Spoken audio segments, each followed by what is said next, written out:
Hello viewers, welcome back to my YouTube channel. मैं हूं अपने यूट्यूब चैनल के साथ से सफदर शाह। उम्मीद है आप सब खैरियत से होंगे। आज एक इम्पोर्टेंट वीडियो शेयर करने लगा हूं। अगर आप सिंध के रिहायशी हैं और किसी ऐसी यूनिवर्सिटी में पढ़ रहे हैं जो कि सिंध एंडोमेंट फ़ंड स्कॉलरशिप की लिस्ट में अवेलेबल है, तो आपको इस स्कॉलरशिप के लिए मैं रिकमेंड करूँगा कि लाजमी अप्लाई करें। हर साल स्टूडेंट से इस स्कॉलरशिप में अप्लाई करते हैं और इसके थ्रू पढ़ते हैं। तो अगर आपको कंप्लीट इन्फॉर्मेशन चाहिए तो वीडियो के लास्ट तक जुड़े रहें ताकि मैं पूरी इन्फॉर्मेशन आपको शेयर कर सकूं। ये वैसे सिंध एंडोमेंट जो है ना, Sindh education endowment fund scholarship के नाम से आती है हर साल।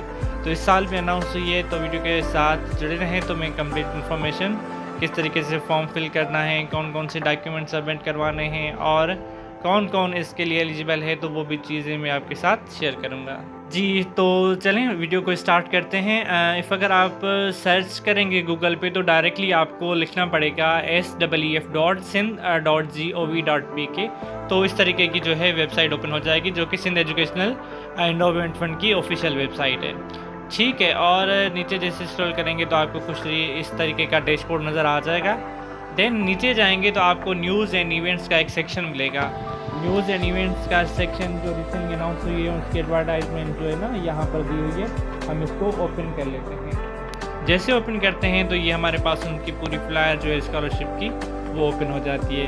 Sindh education endowment fund trust जो है रजिस्टर्ड नंबर जो है इनका वो लिखा हुआ है, and college education department government of Sindh की तरफ से होती है। ठीक है, scholarship for poor needy and जो ज़ाहिर अफोर्ड नहीं कर पा रहे होते हैं और उनकी फाइनेंशियली इश्यूज़ काफ़ी फेस कर रहे होते हैं, तो उसके मुताबिक ही उनको ये स्कॉलरशिप प्रोवाइड करते हैं। अभी ये 2025-2026 के लिए है।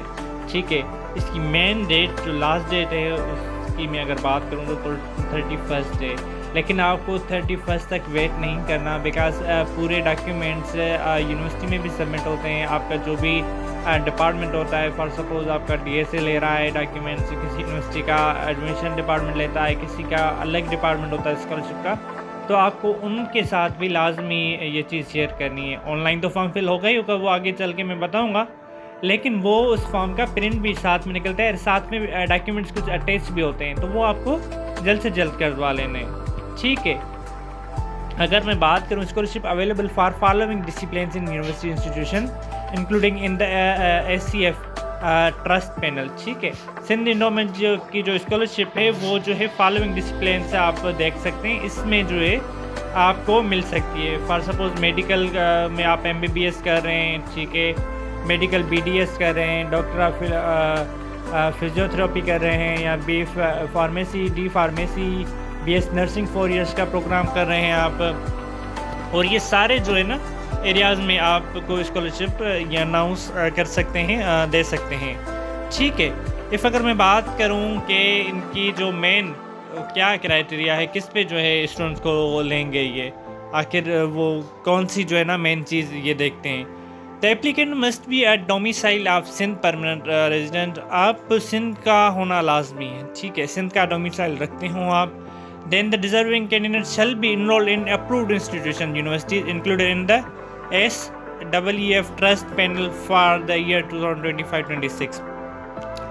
आप करंटली किसी यूनिवर्सिटी में इनरोल्ड हों जो कि अप्रूव्ड यूनिवर्सिटी, जो कि मैं लिस्ट चल के शेयर कर रहा हूँ आपके साथ, आप 2025 एंड 2026 के दरमियान जो है ना इनरोल्ड हुए हों, या अभी आपकी करंट एडमिशन ले रखी हो, तो वो भी आपको स्कॉलरशिप दे सकते हैं। ठीक है, अ मिनिमम CGPA ऑफ 2.5 और 60% is mandatory for students meet the eligibility criteria. आपकी 2.5 जो है लाजमी CGPA होनी चाहिए, एंड 60% आपका जो है स्कोर जो है मीट कर रहा हो। ठीक है, इसके बाद the income certificate shall be certified by the concern assistant commissioner office revenue assist declaration tax returns by federal board of revenue FBR। Income certificate हर किसी के पास होता है। फॉर सपोज फादर की सैलरी है और उसका सर्टिफिकेट लाजमी जो है ना वो बनता है, तो अगर गवर्नमेंट एम्प्लॉय होता है तो उसका एक अलग बॉडी है, उससे जो है वो आप उसका स्टैम्प लगवा सकते हैं।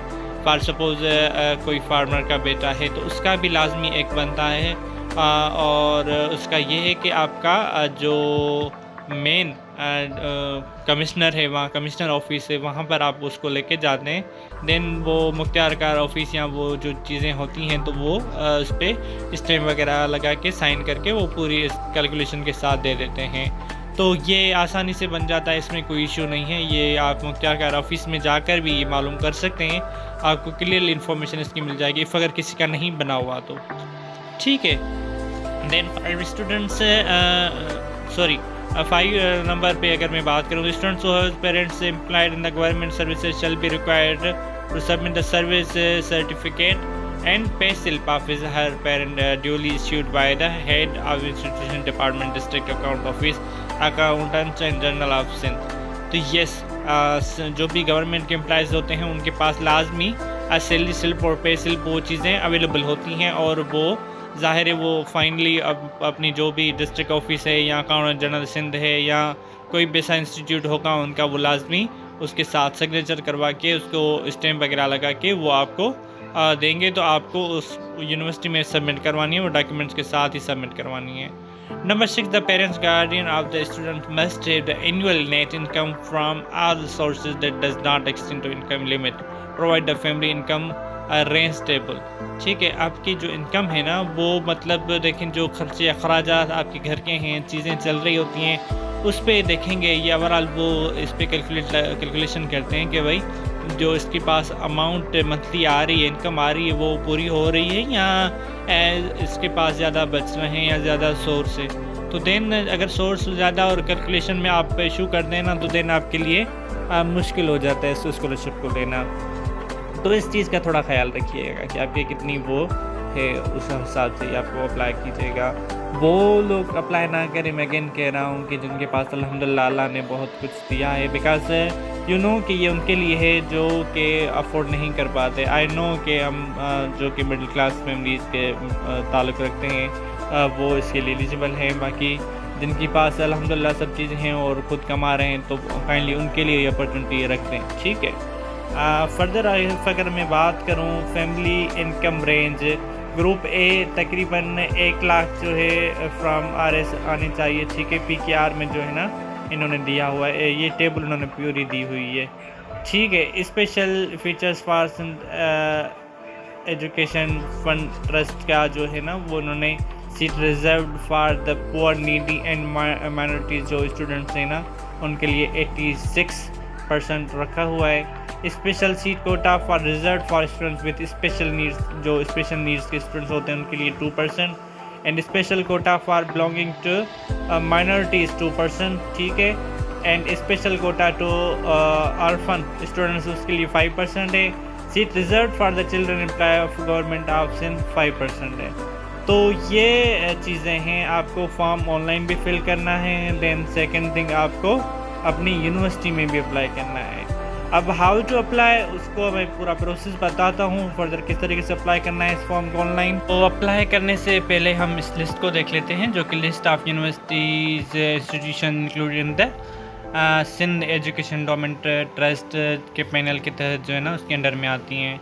नंबर 1 पे है Aga Khan university, then Al Tibri medical है, देन अरोड़ यूनिवर्सिटी है, बैरिया यूनिवर्सिटी है, Balochistan university of engineering and technology Khuzdar में है, एंड बकई यूनिवर्सिटी है, बेनज़ीर भुट्टो है। ये सारी आपको लिस्ट जो है ना मैं एक यहाँ पर लिंक में भी शेयर कर दूँगा। अदरवाइज़ आपको जो है ना वहाँ पर वेबसाइट के थ्रू ना वहाँ पर एक पूरा अलग से एक हेडिंग मिलेगी जो कि यूनिवर्सिटीज़ की लिस्ट के नाम से होगी, तो वो भी मैं मेंशन कर लूँगा लिंक, तो आप इजीली देख सकते हैं। सिंध इस्लाम यूनिवर्सिटी है, दाव यूनिवर्सिटी है, गम्बट है, गुलाम मोहम्मद मेहर मेडिकल कॉलेज एंड सक्कर है। तो ये सारी यूनिवर्सिटीज़ इस लिस्ट के मुताबिक जो है ना इन्होंने दी हुई हैं। तकरीबन 90 यूनिवर्सिटी जो है ना इस स्कॉलरशिप में जो है ना हैं ऑलरेडी एलिजिबल हैं। तो आप इसके किसी भी यूनिवर्सिटी में एडमिशन ली है या पढ़ रहे हैं तो आप इसमें अप्लाई कर सकते हैं। चलें अब अप्लाई किस तरीके से करना है, हमें अप्लाई के मेन प्रोसेस पे आ जाते हैं। सबसे पहले तो आपको यहाँ 3 लाइंस नज़र आ रही होंगी, इस पर क्लिक कर लेना है। 3 लाइंस पे जैसे क्लिक करेंगे यहाँ पर इस तरीके से जो है ना ऑप्शंस आपके पास आइकन्स नज़र आ जाएंगी। इस आइकन में से आपको मोर पे क्लिक कर लेना है, ठीक है। यहाँ पे मोर को क्लिक करेंगे तो आपको यहाँ पर apply online for SEF scholarship का वो नज़र आ जाएगा आइकन में, इस पर क्लिक कर लेना है। इस इस पे जैसे आप क्लिक करते हैं तो यहाँ पर 1 मिनट वेट कीजिएगा ड्यू टू नेटवर्क स्लो। अच्छा ठीक है, ये आपके पास government of Sindh college education department Sindh education endowment fund registered wide trust deed number 6252020, ये आपके पास डैशबोर्ड ओपन हो जाएगा। Welcome to Sindh education endowment fund scholarship. ठीक है, यहाँ पर आपको फर्स्ट ऑप्शन में apply for scholarship download sample affidavit, ठीक है, ये लाजमी होगा, ये मैं आपको इनमें बताता हूँ। सबसे पहले तो हम अप्लाई फॉर स्कॉलरशिप पे कर लेते हैं। ठीक है, यहाँ पर इन्होंने कुछ इंस्ट्रक्शन दी हुई हैं जिनको पढ़ना लाजमी है। ठीक है, वन वो है कि वो तलबा जो पहले से SEF स्कॉलरशिप हासिल कर रहे हैं उन्हें दोबारा दरख्वास्त देने की ज़रूरत नहीं है। ठीक है, जो already Sindh education endowment fund के थ्रू पढ़ रहे हैं ना, तो उनके लिए ये है कि दोबारा वो दरख्वास्त की ज़रूरत नहीं है, उनका बस रिन्यू होता रहेगा। वो दोबारा एक फॉर्म होता है यूनिवर्सिटी से, उनको इन्फॉर्म करना होता है। ठीक है, बैरून मुल्क या सेल्फ फाइनेंस तलबा Sindh education endowment fund trust की स्कॉलरशिप के लिए अहल नहीं है। तमाम फील्ड्स को पुर करना लाजमी है, जहां काबिल इत्ला ना हो वहां NA लिखें। ठीक है, बराए करम इस फॉर्म की हार्ड कापी अपने जामिया के मुतलक शोबे में जमा करवाएं। मैंने ऑलरेडी आपके साथ डिटेल शेयर की कि जो है ना आपके डॉक्यूमेंट लाजमी यूनिवर्सिटी में सबमिट होंगे। आपका DSE डिपार्टमेंट ले सकता है, आपका एडमिशन डिपार्टमेंट ले सकता है, एंड आपका या तो एडमिशन डिपार्टमेंट के अलावा कोई ऐसा कोई स्कॉलरशिप का अलग से कोई डिपार्टमेंट बना हो। तो हर यूनिवर्सिटी वेरी करती है कि बाबा उनका किस तरीके से वो सारी चीज़ें हैं। ठीक है, देन हमें इंस्ट्रक्शंस पढ़ के इसको नेक्स्ट कर लेना है। जैसे नेक्स्ट करते हैं तो यहाँ पर आपकी पूरी information, personal information, last name, gender, CNIC, mobile number, father's name, guardian's name, father's guardian's name, contact number and email address and district of domicile, यहाँ पर आपको ईच एंड एवरीथिंग ऐड कर लेना है। इसके बाद आपको अपलोड पासपोर्ट साइज फ़ोटो अपना पिक्चर भी अपलोड कर लेना है। इसको हम जैसे ही नेक्स्ट करेंगे तो दूसरा फॉर्म हमारे पास ओपन हो जाएगा। देन आप जैसे ही पर्सनल इन्फॉर्मेशन को नेक्स्ट करते हैं तो इस तरीके का आपके पास डैशबोर्ड ओपन हो जाता है। मैंने पर्सनल इन्फॉर्मेशन लगा के उसको नेक्स्ट कर लिया है। तो यहाँ पर आपको select apply as a fresh candidate को क्लिक कर लेना है। देन आपको यूनिवर्सिटी रजिस्ट्रेशन नंबर जो कि आपको यूनिवर्सिटी प्रोवाइड करेगी और इनकी वेबसाइट मेन वेबसाइट पे होता है अवेलेबल, तो वो आप लगाएंगे। ईयर ऑफ रजिस्ट्रेशन, आपने कब जो है रजिस्टर किया है यूनिवर्सिटी में। ईयर ऑफ एडमिशन, आपका ईयर कौन सा एडमिशन का। डिसिप्लिन कौन सा है आपका, सोशल साइंस है, BBA, D फार्मेसी है, इंजीनियरिंग है, जो भी है वो आप यहाँ पर लिखेंगे डिसिप्लिन। देन आपकी यूनिवर्सिटी यहाँ से सिलेक्ट होगी, जो भी यूनिवर्सिटी आप सिलेक्ट करेंगे यहाँ से करेंगे। ठीक है, सारे ऑप्शंस यहाँ पर अवेलेबल आ रहे होंगे। ठीक है, ग्रेडिंग सिस्टम क्या है आपकी यूनिवर्सिटी में, क्या GPA है, परसेंटेज है या फर्स्ट ईयर है, जो भी है वो आप यहाँ से सिलेक्ट करेंगे। आप अपनी यूनिवर्सिटी इन्फॉर्मेशन ऐड करने के बाद देन आप फैमिली डिटेल्स यहाँ पर ऐड कर देने हैं। आपकी फैमिली डिटेल्स में आपकी मदर आ जाएगी, आपकी सिस्टर आ जाएगी, आपका ब्रदर आ जाएगा, उसमें नेम, एज एंड ईयर्स लिखेंगे। देन इसके बाद occupation and organisation, then add member करके आपको नेक्स्ट कर लेना है। आप मेंबर यहाँ से ऐड करते हुए जाएंगे, यहाँ ऐड करते जाएंगे। मेंबर्स ऐड करने के बाद आपका मेन पार्ट आ जाता है फाइनेंशियल इन्फॉर्मेशन। ठीक है, आप ये ध्यान से लिखेंगे बिकॉज इंटरव्यूज़ में यही क्वेश्चंस इस सेक्शन से ज़्यादा होते हैं, आपको मैं पहले से ही बता दूं। ठीक है, फादर्स इनकम डिटेल्स आप लिखेंगे। ठीक है, फादर का प्रोफेशन लिख लेंगे, फादर की सैलरी कहाँ से आती है जिसको हम सोर्स ऑफ इनकम कहते हैं। ठीक है, क्या पेंशन आती है या कोई अदर है, या एनुअल इनकम उनकी टोटल क्या बन रही है वो लिखेंगे। इफ़ अगर मदर कहीं पे जॉब कर रही हैं, फॉर सपोज़ वो गवर्नमेंट एम्प्लॉय हैं, टीचर हैं, हेडमास्टर हैं, कहीं पे भी हैं, तो वो आप मदर की भी लाजमी ऐड करेंगे। इफ़ अगर आपका ब्रदर भी कमा रहा है कहीं से तो वो भी आप ऐड कर लेंगे। सिस्टर की इनकम भी लिख सकते हैं आप। जिन की जो इनकम आ रही होगी ना, ज़रूरी नहीं है कि फ़ादर की हो, सिस्टर की हो या ब्रदर की हो।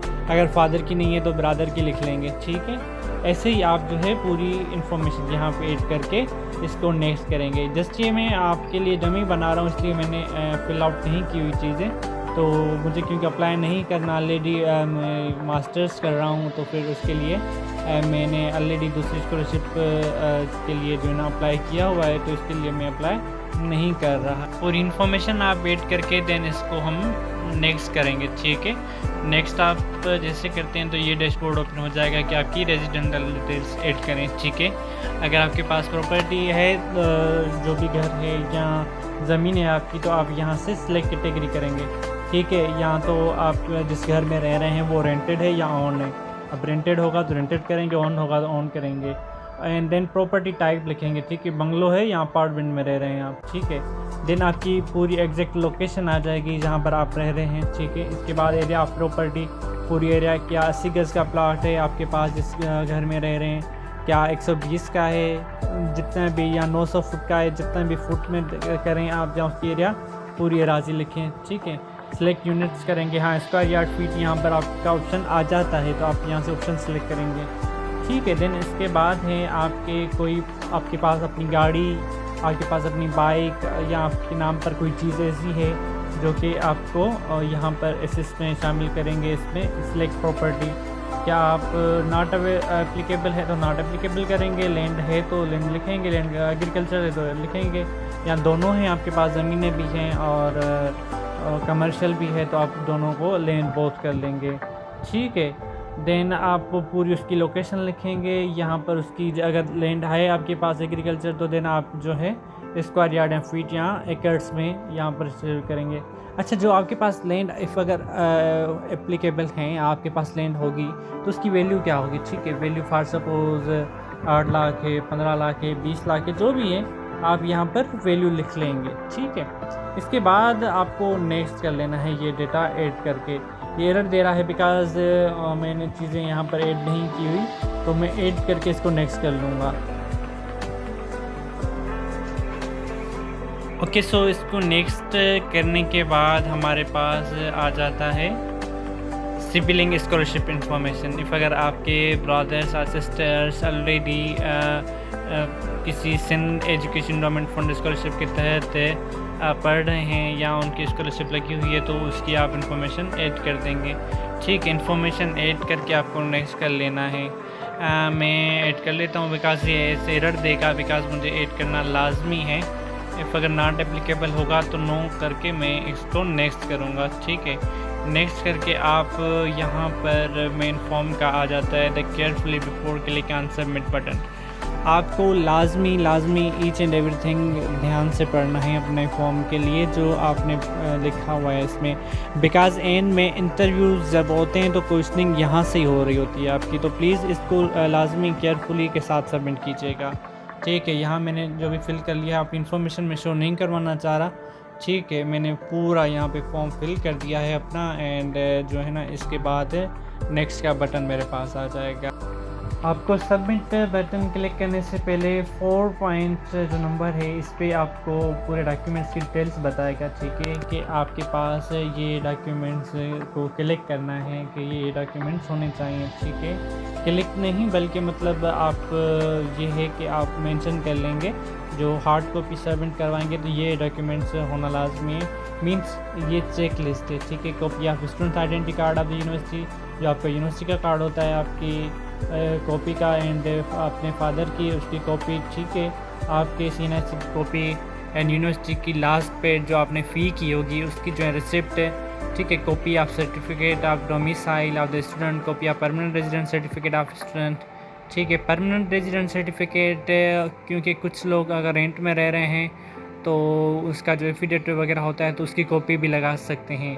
Copy of permanent resident certificate आपका जो यूनियन काउंसिल होती है, यूसी होती है, वो उसका चेयरमैन दे देता है, इसमें कोई इशू नहीं है, वो 1 या 2 दिन में बन जाता है। ठीक है, copy of academic certificate including marksheet of previous years, ये तो ज़ाहिर है आपकी सारी चीज़ें लगेंगी।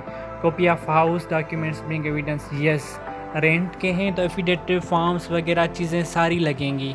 दूसरी चीज़ कि आप इफ़ अगर अपना घर है तो ज़ाहिर है उसके कागजात होंगे तो उसकी कॉपी एक लगेगी। ओरिजिनल सैलरी स्लिप, अगर फादर कोई फार्मर है तो उसकी जो है ना सैलरी स्लिप नहीं होती, उनका एक अलग से ही मुख्तियार कार ऑफिस से एक चीज़ बनती है जो कि सैलरी स्लिप की ही होती है। ठीक है, एंड देन 10 पॉइंट में अगर आ जाएँ तो original income certificate of issued by मुख्तियार, मैंने ऑलरेडी कहा मुख्तियार कार से ना, तो वो चीज़ें ये लगेंगी आपकी। ओरिजिनल कॉपी ऑफ इनकम, ठीक है, then copies of utility bills, आपको बिल्स सारे लगाने हैं।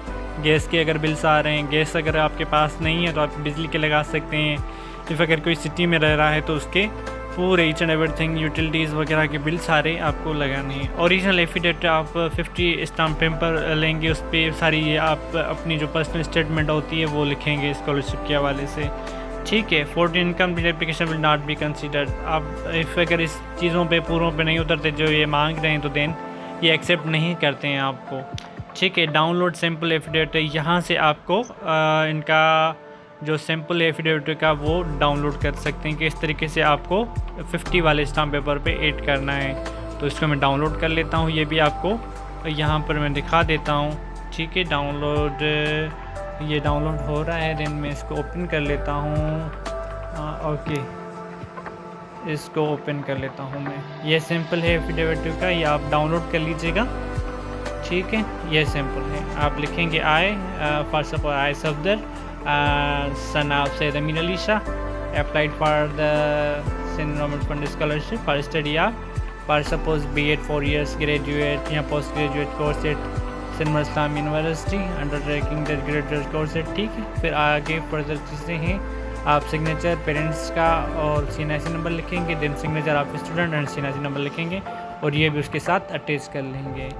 तो ये थी ओवरऑल इन्फॉर्मेशन। इफ़ अगर इसके बाद भी कोई क्वेरी है, कोई क्वेश्चंस होगा तो मुझे लाजमी कमेंट सेक्शन में बता दीजिएगा, मैं हर किसी को रिप्लाई कोशिश करता हूँ देता हूँ। अदरवाइज़ मैं ईमेल अटैच कर रहा हूँ, अपनी ईमेल भी है एंड लिंक्डइन प्रोफाइल भी है, दोनों में से आपको जो बेस्ट लगे आप पूछ सकते हैं। I am always available for help, ठीक है। तब तक के लिए दीजिएगा इजाज़त, अल्लाह हाफ़िज़, थैंक यू।